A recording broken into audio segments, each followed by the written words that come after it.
Les boomers, pire génération de l'histoire? Écrit par Jean Le Salle. La défiance, voire la haine, envers les boomers est largement répandue en Occident.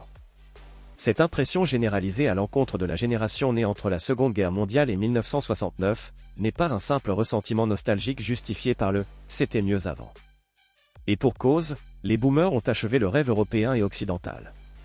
Ils ont mis fin à la course millénaire des Européens vers le progrès, tant matériel que moral, non par nécessité ou obligation, mais par pur égoïsme et une insouciance coupable.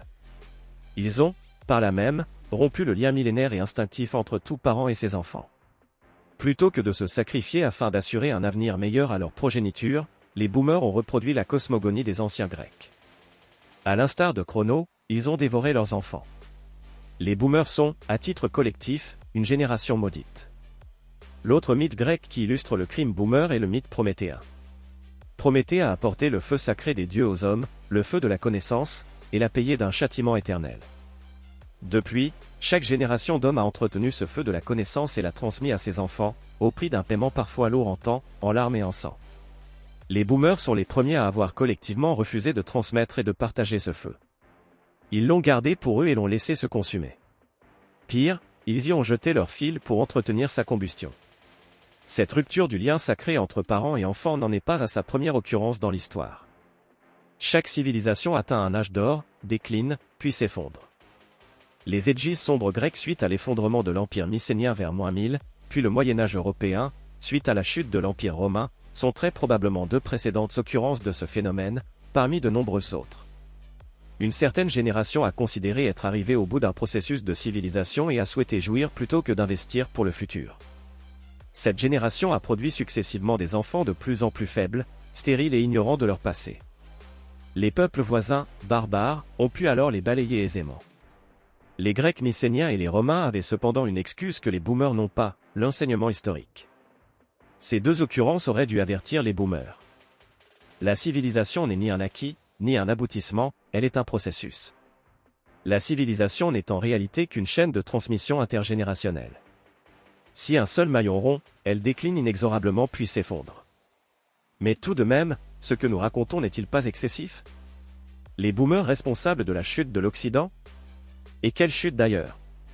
Serait-ce une farce, ou bien un ressentiment muet en haine à l'encontre d'aînés qui ont, par un heureux hasard, bénéficié de conditions favorables que l'on a par la suite nommées « 30 glorieuses » ? Malheureusement, non. À défaut d'avoir transmis ce que leurs ancêtres leur ont eux-mêmes laissé, les boomers ont véritablement dévoré leurs enfants pour satisfaire leurs jouissances présentes.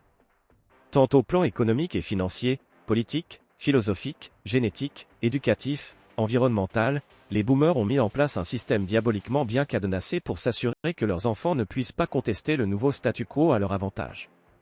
Pire, la seule chose qu'ils ont transmise à leur progéniture est leur principal vice, ériger le présent en valeur ultime et absolue.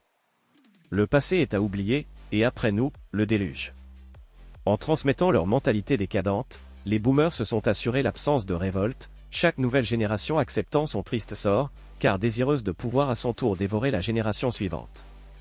Nous allons bien entendu démontrer toutes ces affirmations en nous concentrant sur la France, avant-garde de ce nouvel ordre boomer.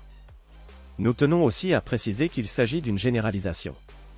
Il existe des boomers valeureux et de grande qualité.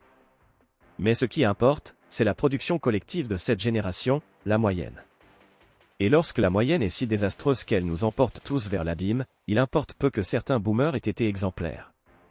La pensée ne peut faire l'économie de la généralisation. Son refus, c'est la nécessaire marche vers le crétinisme. / le nouvel ordre économique. Avant toute chose, il convient de rappeler quelques dates clés. Les boomers, selon la définition la plus répandue, sont nés entre 1943 et 1960. Pour simplifier, le boomer moyen est né en 1950. Il a eu 18 ans en mai 1968, s'est saisi du pouvoir politique institutionnel au début des années 90, et a pris sa retraite à 60 ans, 55 ans pour les fonctionnaires, il y a une dizaine d'années. Les boomers ont grandi pendant les 30 glorieuses et ne sont donc pas les architectes de la reconstruction d'après-guerre, ils étaient trop jeunes. Le nouvel ordre économique boomer peut se résumer par un seul mot, le présent. Regarder en arrière pour en tirer des leçons est désormais conspué. Prévoir l'avenir, une stupidité, puisqu'à accent grave long terme nous sommes tous morts. Les notions d'épargne, d'investissement, de vision stratégique et de souveraineté disparaissent. Le présent, c'est la consommation. Tout le reste est superflu. À leur arrivée au pouvoir dans les années 90, les boomers vont avoir une idée fantastique, plutôt que de faire comme l'intégralité de leurs ancêtres, c'est-à-dire de travailler pour produire des biens matériels, il faut transformer la France en pionnière des services à haute valeur ajoutée. Parce que l'industrie, c'est ringard, c'est un truc de vieux, d'ouvriers. Le mouvement n'est pas unique à la France.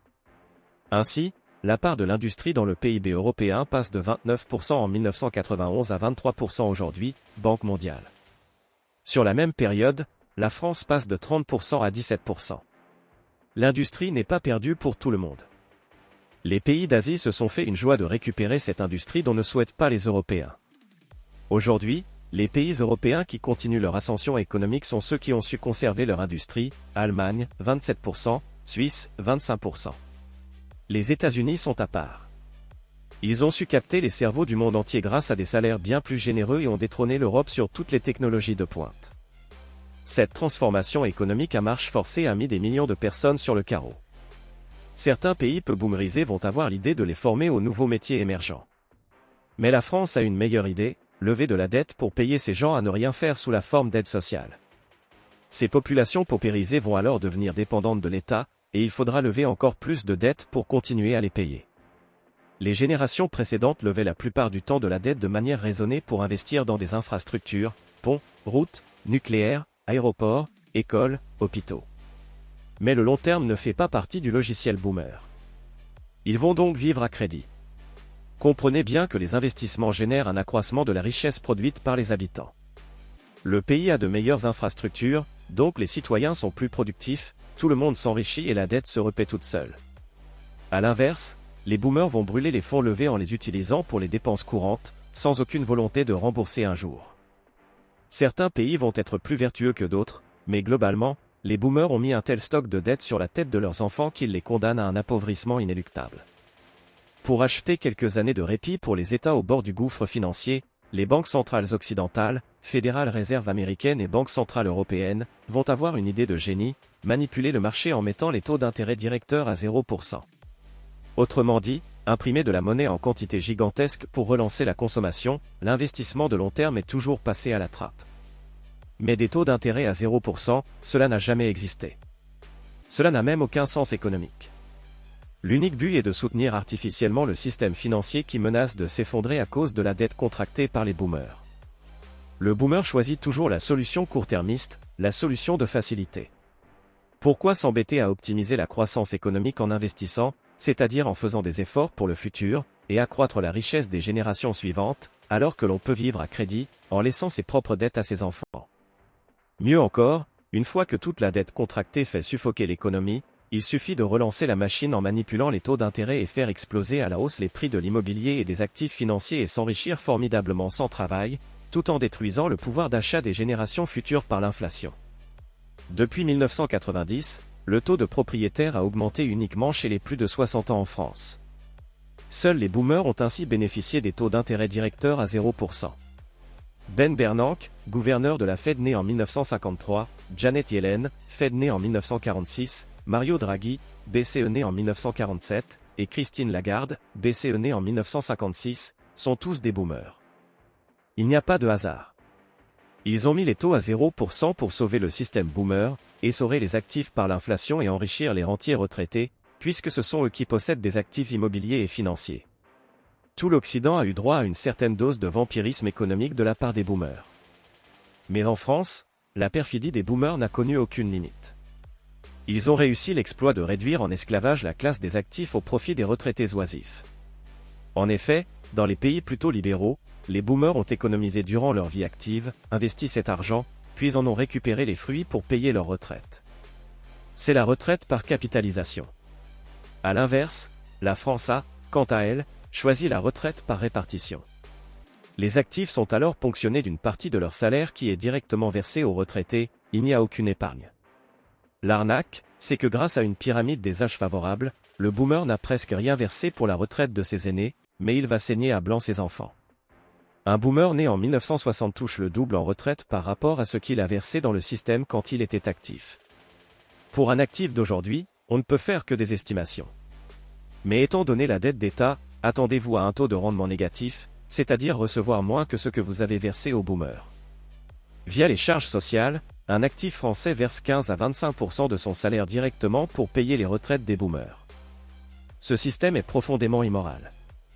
Il exonère les parents d'épargner ou d'investir, ce qui empêche la création de richesses pour les générations futures.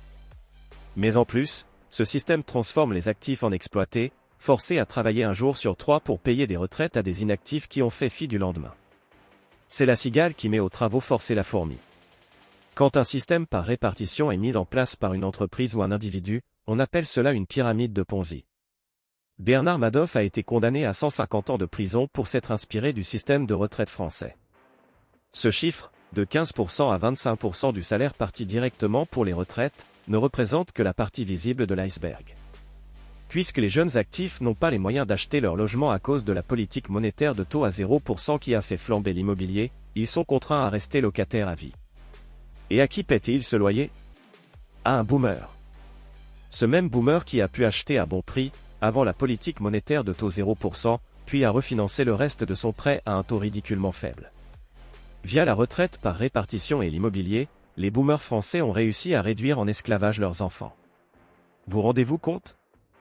Un actif français, s'il est locataire, reverse plus de 50% de ses revenus directement aux boomers. Il convient également de prendre en compte les dépenses de sécurité sociale. L'immense majorité des dépenses de la sécurité sociale sont faites au profit des personnes âgées, ce qui est tout à fait logique puisque l'apparition de maladies, et donc la nécessité de soins, augmente exponentiellement avec l'âge. Un smicard va ainsi payer 20% de son salaire net en cotisation sociale, dont la majeure partie sera dépensée pour les boomers. Notez que ces charges incluent les versements pour les retraites. En additionnant son loyer versé à un boomer, le smicard dépense bien environ 50% de son salaire au boomer. Une personne de la classe moyenne, 2 SMIC, va quant à elle payer la moitié de son salaire en charges sociales, mais sera plus rarement locataire. On retombe toujours sur l'équation magique, les boomers vous volent la moitié de votre salaire. Par ailleurs, l'appellation « cotisation » est un mensonge. L'actif ne cotise rien. Rien n'est investi. L'actif paie directement des dépenses et prix pour que la génération suivante accepte elle aussi de payer quand il sera vieux. Cela vaut pour les retraites comme pour l'assurance maladie. Tout est mis dans un pot commun opaque. Dire que certains osent même appeler ces charges sociales « salaire différé ». Il faudrait aussi prendre en compte la part de l'impôt sur le revenu et des recettes de la TVA qui tombent dans l'escarcelle des boomers, mais notre approximation de 50% du revenu des actifs partant directement pour les boomers est suffisamment précise pour notre démonstration. Les conséquences de ce système, les retraités français sont les seuls au monde à avoir un meilleur niveau de vie que les actifs. En effet, un retraité n'a généralement plus d'enfants à charge ni de loyer à verser puisqu'il a pu acheter un logement à un prix attractif il y a 20 ou 30 ans. C'est du jamais vu dans l'histoire. Une société qui saigne ses jeunes actifs générateurs de richesse au profit des vieux rentiers est une société malade.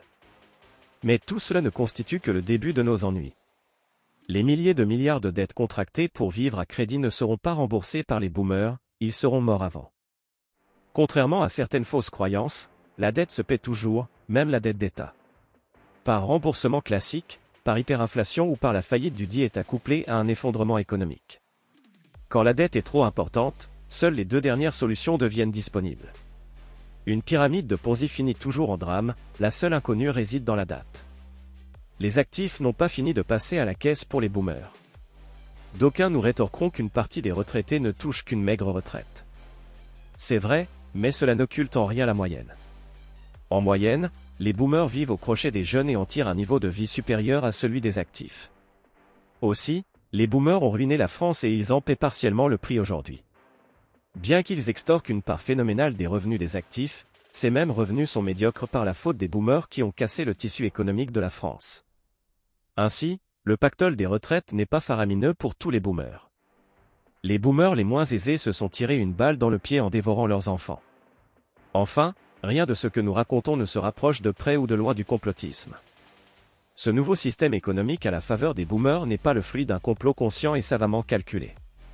Il n'est que la conséquence de la mentalité boomer, préférence pour le présent et absence de vision de long terme, couplée à un puissant égoïsme qui brise toute barrière modératrice de prédation envers les générations suivantes. / Le nouvel ordre politique. Le nouvel ordre économique a pour raison d'être la redistribution des richesses des producteurs, les actifs, vers les rentiers, les boomers. Mais au cas où leurs enfants se rendraient compte de la réalité de ce nouveau paradigme économique et seraient tentés de briser leur chaîne, les boomers ont soigneusement verrouillé le système politique. D'abord, grâce à la gigantesque dette contractée, il est presque impossible de renégocier le contrat social. Relâcher la pression fiscale sur les jeunes actifs, c'est commencer à poser la question de la légitimité de la dette. Poser cette question, c'est affoler les marchés financiers. Affoler les marchés financiers, c'est provoquer un défaut de paiement de l'État, car il est en déficit budgétaire structurel et doit continuellement emprunter sur les marchés pour payer ce déficit. En effet, qui voudrait de la dette d'un État alors que les jeunes générations commencent à comprendre que cette dette n'a servi qu'à maintenir le train de vie des boomers? Ainsi, aucun retour en arrière au sein du système boomer ne doit être possible. Les boomers seront jusqu'au boutiste, ils doivent démontrer au marché qu'ils peuvent toujours faire cracher leur pognon aux actifs pour payer la dette et les dépenses courantes des boomers. Christine Lagarde, à la tête de la Banque centrale européenne, s'occupe de garantir la rente immobilière et financière. Tandis que l'extrême centre, représenté par Emmanuel Macron, constitue l'alliance des boomers de gauche et des boomers de droite pour garantir le paiement de la rente des actifs réduits en esclavage, du système de retraite par répartition. Pourquoi extrême? Parce que tout doit être fait pour garantir les pensions, il n'y a pas d'alternative. C'est ce qui explique la stagnation de l'Europe de l'Ouest sur tous les plans. En effet, la rente sclérose tout, il ne faut pas de concurrence, pas d'entrepreneurs, pas de progrès technique. Quand les États-Unis inventent de nouvelles technologies, l'Union européenne régule. Tout choc risque de déséquilibrer le système, et peut-être de donner du pouvoir à une autre génération que les boomers. Donc dès qu'il y a un problème, il faut réguler et arroser d'argent public. Le fameux quoi qu'il en coûte. De toute manière, c'est de la dette que les actifs devront repayer, pas les boomers. C'est si vrai en France qu'il y a désormais moins de mobilité sociale qu'aux États-Unis. Quand j'avais 20 ans, le président en avait 40. Quand j'avais 40 ans, le président en avait 60. Quand j'ai eu 60 ans, le président en avait 80. Cette boutade n'en est malheureusement pas une aux États-Unis. Joe Biden, 80 ans, est proche de la sénilité. Tandis que Donald Trump, 76 ans, bien qu'énergétique, ne semble pas non plus avoir les lumières allumées à tous les étages. Plus largement, l'Occident s'est transformé en gérontocratie. Les institutions politiques sont remplies de vieillards conservateurs qui s'accrochent à leur siège jusqu'à leur mort. En France, Gérard Larcher, né en 1949, représente l'archétype du boomer chimiquement pur. Il incarne parfaitement l'immobilisme boomer d'extrême centre. Son unique devise, le statu quo. Mais être un vieux qui s'accroche à ses privilèges au détriment de ses enfants n'est pas seulement une question d'âge, c'est surtout un état d'esprit et une philosophie. Les gérontocrates l'ont bien compris. Ils ont su repérer les jeunes premiers dotés d'une mentalité de boomer. Ainsi, Macron, repéré par Jacques Attali, né en 1943, est devenu l'idole des vieux. Il sera élu au second tour avec 80% des voix des plus de 65 ans. Les boomers sont des rentiers, et ils ont bien compris que pour protéger la rente, il fallait voter. Les jeunes sont désabusés et votent peu, seuls 53% des 18 à 24 ans ont voté aux deux tours de l'élection présidentielle de 2022. Pour leur défense, une grande partie d'entre eux a été réduite au crétinisme par le sabotage de l'école par les boomers. Les vieux sont restés plus malins, 79% des 65 à 69 ans ont voté aux deux tours. Le différentiel de participation est tel qu'aucun politicien ne peut prendre le risque de questionner l'ordre économique boomer. Vouloir réparer l'injustice entre générations, c'est s'assurer d'une lourde défaite dans les urnes. C'est la raison pour laquelle Emmanuel Macron tient tant à sa réforme des retraites, en plus de la pression des marchés financiers. Les actifs étant déjà mis aux travaux forcés la moitié du temps au profit des boomers, on aurait pu attendre un petit lâcher de l'Est de la part des retraités. Mais non, on ne touche pas aux pensions géantes des boomers. C'est sacré. Allez les jeunes, vous travaillerez bien 2 ans de plus pour payer nos retraites. Pire, la justification est l'acceptation par une partie des actifs, si c'est pour sauver le système alors allons-y. 2 ans de plus, ce n'est pas la mort. Ils acceptent leur réduction en esclavage parce qu'un jour, ils espèrent devenir les nouveaux maîtres du système en atteignant le saint Graal qu'est le statut de retraité. Ce que ces pauvres bougres n'ont pas compris, c'est qu'ils ne toucheront rien ou presque. La dette publique est au-delà des 110% du PIB, l'État français est au bord de la faillite et les services publics s'effondrent peu à peu, éducation, police, justice, santé, administration diverses. Rappelez-vous, les boomers se sont endettés pour financer les dépenses courantes, aides sociales, pas pour investir. Mais c'est trop tard. 30 ans de sous-investissement, ça se paie par 30 ans de misère. Et quand la misère s'ajoute à une dette gigantesque, la banqueroute est quasi certaine. En réalité, la faillite n'est pas inéluctable, il suffit de réduire significativement les montants des retraites, mais le système politique s'y oppose de toutes ses forces. Je me moque en vous traitant d'esclaves ou d'exploités, mais n'y voyez aucune malice. Ce n'est que de la bienveillance. Je veux vous piquer dans votre orgueil, déclencher la dissonance cognitive. Vous n'avez pas le droit d'oublier la révélation de votre mise aux travaux forcés. L'autre illustration parfaite de la mainmise de vieillard pleutre sur le pouvoir politique est la gestion du Covid. Les boomers ont tellement bien verrouillé le système politique que dans la quasi-intégralité de l'Occident, on a préféré sacrifier 2 années de vie des jeunes pour sauver des personnes en fin de vie. La moyenne d'âge des morts du Covid en France est 82 ans. Ces données étaient publiques depuis le tout début de l'épidémie. Aucune société saine ne fait le choix de sacrifier ces jeunes pour sauver des personnes qui ont dépassé l'espérance de vie. 150 à 200 milliards d'euros de dettes ont été contractés à cause de la folle politique de confinement des actifs, soit 12 points de dette PIB supplémentaires qui devront être payés par les générations futures. La panique irrationnelle qu'a causé cette pandémie est due à la structure du pouvoir, qui est gérontocratique. Les vieux ont eu peur, les vieux ont le pouvoir, ils enferment tout le monde, même si uniquement les personnes âgées étaient véritablement à risque, avec les comorbides. Nous ne reviendrons pas en détail sur la quantité industrielle de mensonges scandés jour et nuit sur toutes les antennes pour faire accepter cette folie, vaccination des jeunes et des enfants alors que les jeunes morts du Covid se comptent sur les doigts de la main, port du masque en extérieur, le vaccin qui n'empêche ni les contaminations ni les transmissions et n'est finalement qu'un traitement prophylactique qui réduit la probabilité de cas graves. Ce qui fut néanmoins très utile pour protéger les personnes âgées, les masques sont inutiles puis ils deviennent obligatoires, vaccination des gens déjà contaminés par le virus, balance bénéfice-risque des vaccins pour les jeunes sans comorbidité plus que contestable, effet secondaire des vaccins, dose de rappel tous les 6 mois, etc. Le Covid a démontré que le système médiatique est partie prenante du système boomer et tout doit être fait pour sauver quelques vieux. Y compris détruire les libertés fondamentales, y compris ruiner la vie des adolescents et enfants en pleine construction, y compris faire exploser la dette que les jeunes devront rembourser. En plus de travailler un jour sur 2 pour les boomers, l'actif doit rester sagement chez lui car, il risquerait de contaminer une personne âgée qui allait de toute manière mourir dans les 6 mois. Et si jamais l'actif se rebelle, la police se fera une joie de lui trouver une nouvelle maison. Pour conclure cette partie, les boomers ont bel et bien mis en place un ordre politique, financier, juridique, le fameux Conseil constitutionnel garant des libertés qui ne dit rien pour les confinements car remplis de vieillards, et sanitaire pour assurer leur suprématie sur les générations suivantes. Tant et si bien que les générations post-boomers sont les premières générations depuis des siècles à vivre moins bien que leurs parents, alors même que le progrès technique n'a pas ralenti et aurait donc dû faire progresser le niveau de vie des générations successives. 3// Le nouvel ordre moral.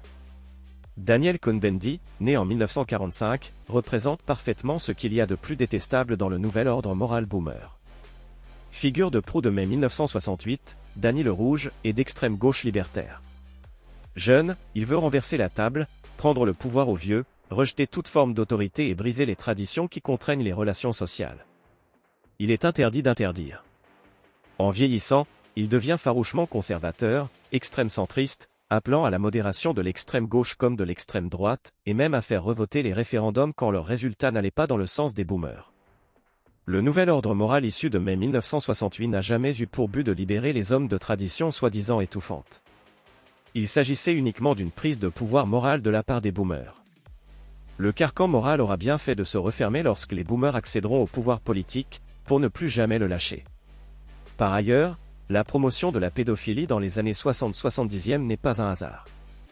Il s'agissait de pousser la logique de jouissance du boomer jusqu'à son extrême limite, jouir jusqu'à en détruire physiquement et psychologiquement ses propres enfants. Les boomers 68ards ont mis le feu à la bibliothèque d'Alexandrie. Alors qu'ils ont bénéficié de la meilleure éducation depuis l'aube de l'humanité, ils ont sciemment saboté l'école et l'université.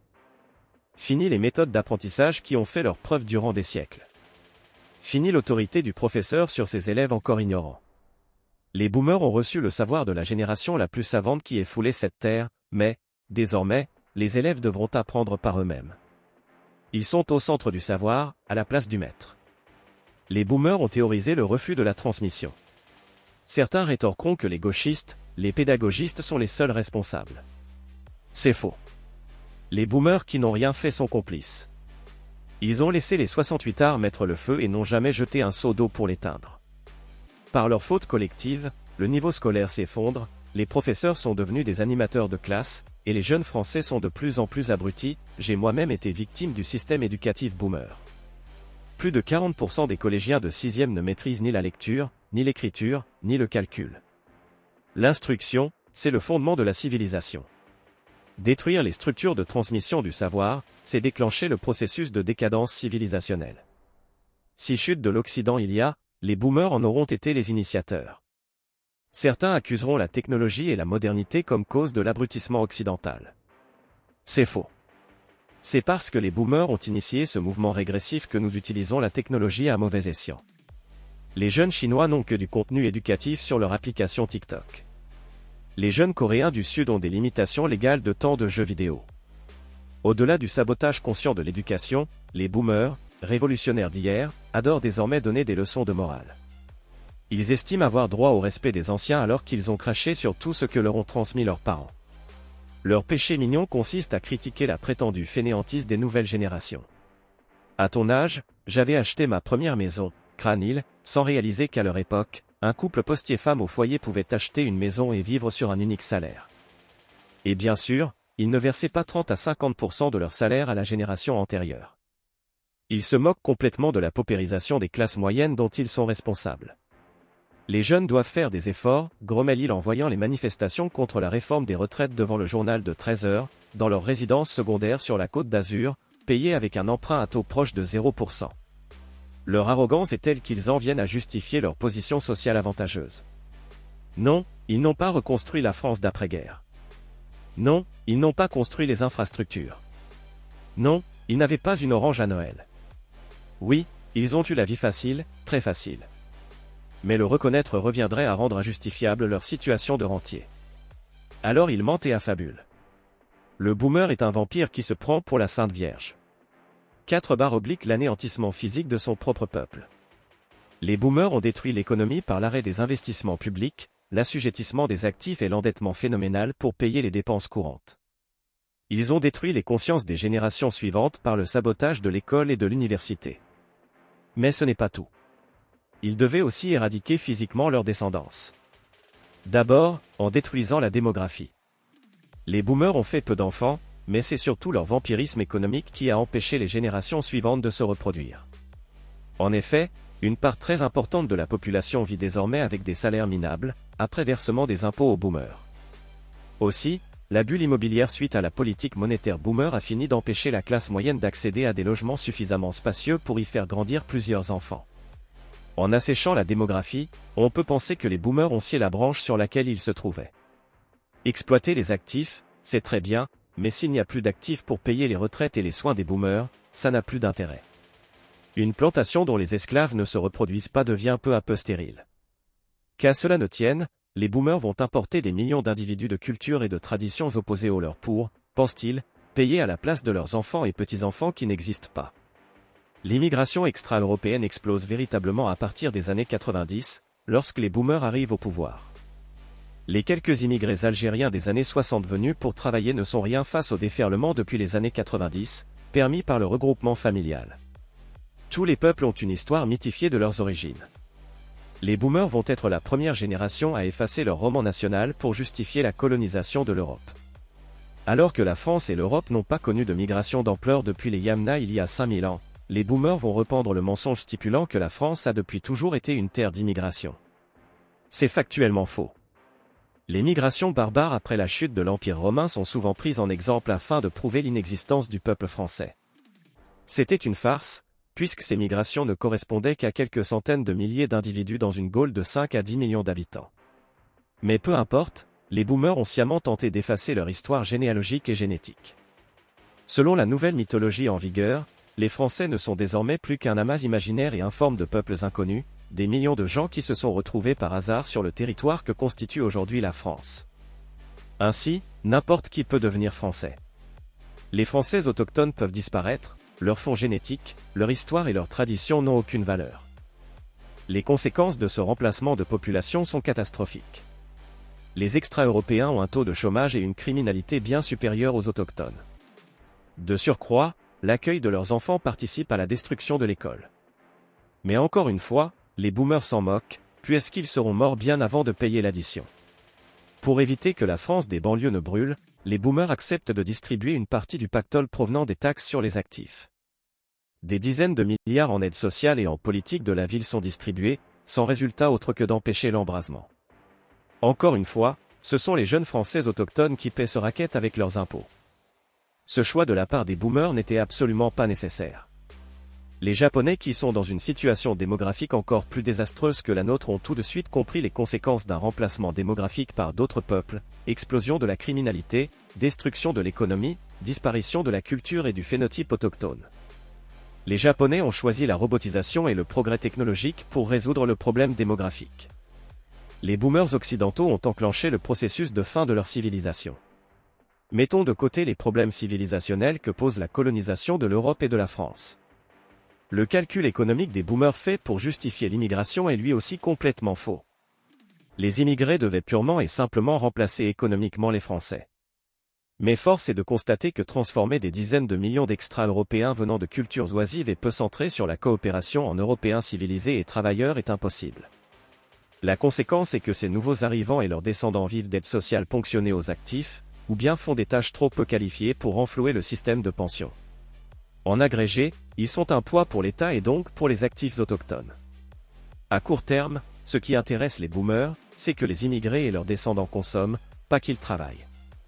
Pour relancer la demande, il suffit ainsi de voler le surplus d'épargne des jeunes autochtones français et de le redistribuer aux immigrés. Puisque ces derniers sont plus pauvres, leur propension à consommer est plus grande que les Français autochtones.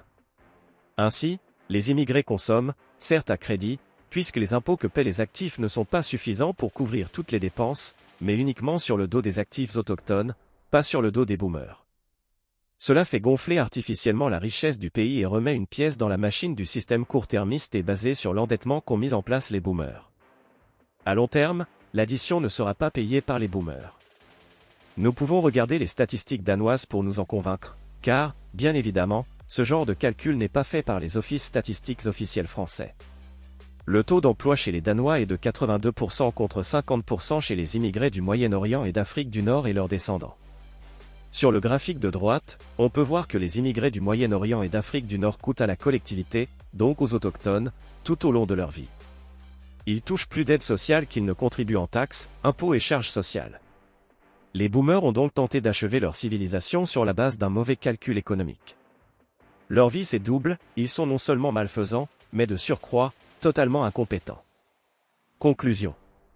Les boomers ont manqué à toutes leurs obligations. Il est donc légitime que nous leur rendions l'appareil. Nous n'avons aucun devoir moral envers cette génération qui a initié le déclin de la civilisation européenne. Ils nous ont laissé un champ de ruines morales et matérielles. Nous ne leur devons pas leur retraite géante. Nous ne leur devons pas les soins coûteux pour leur fin de vie. Nous ne leur devons rien. Nous ne devons respect à nos aînés qu'individuellement, au cas par cas. Occupez-vous de vos parents s'ils se sont bien comportés envers vous, c'est votre unique devoir. Ne désespérez pas, les boomers seront châtiés pour leurs crimes. Leur jeu fut si court-termiste qu'ils ont ruiné l'État trop tôt, trop vite, et l'hôpital public s'effondre juste avant leur mort.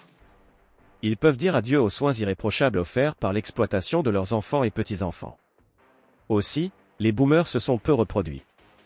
Une génération normale fait 3 ou 4 enfants, une dizaine de petits-enfants. La récompense pour avoir bien traité sa descendance est de finir sa vie paisiblement entouré par les siens. Les boomers jouisseurs n'ont eu qu'un ou 2 enfants qui eux-mêmes ne se sont pas reproduits, et ils ont traité leurs descendants comme des moins que rien. Ils finiront donc, pour la plupart, leur vie seuls, dans un EHPAD, maltraités par les immigrés qu'ils ont fait venir par millions, car ils ne pouvaient pas lever suffisamment de dettes sur la tête de leurs enfants pour payer leur train de vie dispendieux. Tel est le juste sort qui attend les boomers. Ne partez pas trop vite. Il existe des raisons d'espérer. Les enfants des boomers antiques qui ont entraîné la chute des empires romains et mycéniens n'avaient que quelques écrits pour refonder la civilisation. Notre génération est dans une situation assez différente. Les boomers ont refusé de nous transmettre leur savoir, mais tout est désormais inscrit à jamais numériquement. Toutes les connaissances de l'humanité sont à portée de main. Il suffit de nous les réapproprier. Pour reprendre le mythe prométhéen, le feu est éteint, mais les braises rougeoient toujours. Nous n'avons qu'à les raviver, rallumer le feu, et reprendre la chaîne de transmission que les boomers ont rompue. Les âges sombres modernes ne dureront pas bien longtemps. Lorsque nous rétablirons la civilisation, nous détruirons les tombes des boomers connus, rassemblerons les restes dans des ossuaires, et y érigerons de gigantesques monuments les vouant aux gémonies. Il ne faudra pas oublier les boomers comme ils ont oublié les décadents mycéniens et romains. Cette génération maudite servira d'exemple éternel. Il faudra enseigner aux futures générations le crime atroce qu'ils ont commis. Il y aura une tradition, un rite de passage à l'âge adulte durant lequel chaque Européen crachera sur ce monument tandis qu'un vieux sage psalmodiera, maudissez-les, ceux qui n'ont pas transmis le feu sacré. Ces ancêtres ont souhaité votre mort pour rallonger leur propre vie, ils ont trahi, ils brûlent désormais en enfer pour l'éternité. Cet audio vous a plu ? Abonnez-vous à notre chaîne afin de recevoir tout notre contenu et soutenez-nous sur Tipeee, le lien est dans la description.